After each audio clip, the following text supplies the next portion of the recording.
ಕೊಡಗು ಜಿಲ್ಲಾದ್ಯಂತ ಹೇಗಿದೆ ಪರಿಸ್ಥಿತಿ ಅನ್ನೋದರ ಡೀಟೇಲ್ಸ್ ಅನ್ನು ಕೂಡ ನೋಡ್ತಾ ಹೋಗೋಣ.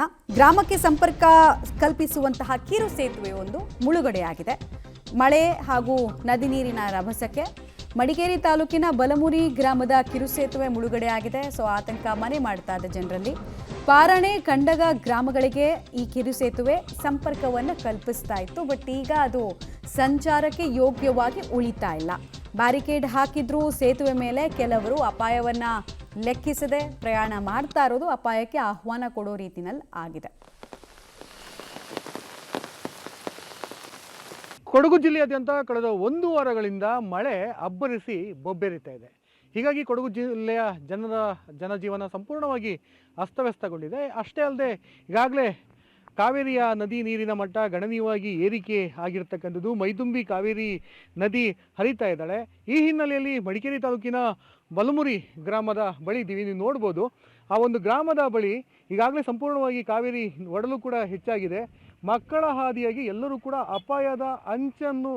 ಅಪಾಯವನ್ನು ಲೆಕ್ಕಿಸದೆ ನದಿಯಿಂದ ದಾಟುತ್ತಾ ಇದ್ದಾರೆ. ಬಹುತೇಕ ಕೂಲಿ ಕಾರ್ಮಿಕರಾಗಿರ್ತಕ್ಕಂಥದ್ದು ನೋಡಿ, ವಯೋವೃದ್ಧರು ಕೂಡ ಭಯದ ವಾತಾವರಣದಲ್ಲೇ ಬೇರೆ ಮಾರ್ಗಕ್ಕೆ ಹೋಗುವಂಥದ್ದು. ಯಾಕೆಂದರೆ ಈ ಒಂದು ರಸ್ತೆ ಏನಿದೆ, ಈ ಕೆಳಗಡೆ ಒಂದು ಕೆಳ ಸೇತುವೆ ಕೂಡ ಇದೆ. ಆ ಒಂದು ಸೇತುವೆ ಕಡಂಗ, ಪಾರಾಣೆ ಇನ್ನಿತರ ಗ್ರಾಮೀಣ ಭಾಗಕ್ಕೆ ರಸ್ತೆ ಸಂಪರ್ಕವನ್ನು ಕಲ್ಪಿಸುವಂಥ ರಸ್ತೆ ಆಗಿರ್ತಕ್ಕಂಥದ್ದು. ಆದರೆ ಪ್ರತಿ ವರ್ಷವೂ ಕೂಡ ಕಾವೇರಿ ನದಿಯ ನೀರಿನ ಮಟ್ಟ ಗಣನೀಯವಾಗಿ ಏರಿಕೆಯಾದಂಥ ಸಂದರ್ಭದಲ್ಲಿ ಕೆಳ ಸೇತುವೆ ಸಂಪೂರ್ಣವಾಗಿ ಮುಳುಗಡೆ ಕೂಡ ಆಗುತ್ತೆ. ಹೀಗಾಗಿ ಮೇಲ್ಸೇತುವೆಯನ್ನೇ ಅವಲಂಬಿಸ್ಕೊಂಡು ಕೆಲ ಜನರು ಕೂಡ ಕಾರ್ಮಿಕ ವರ್ಗದವರು ಕೂಡ ಓಡಾಟವನ್ನು ಮಾಡ್ತಾರೆ.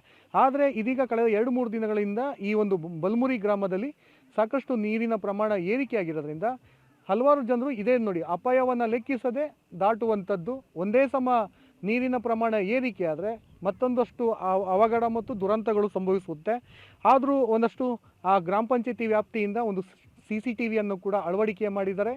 ಅಲ್ಲೇ ನಾಮಫಲಕವನ್ನು ಹಾಕಿರ್ತಕ್ಕಂಥದ್ದು. ಗ್ರಾಮ ಪಂಚಾಯಿತಿ ವ್ಯಾಪ್ತಿಯಲ್ಲಿ ಅಧಿಕ ಮಳೆ ಆಗ್ತಾ ಇದೆ, ಜನ ಸುರಕ್ಷಿತವಾದಂತಹ ಸ್ಥಳದಲ್ಲಿ ಇರಬೇಕಾಗುತ್ತೆ ಅನ್ನೋದು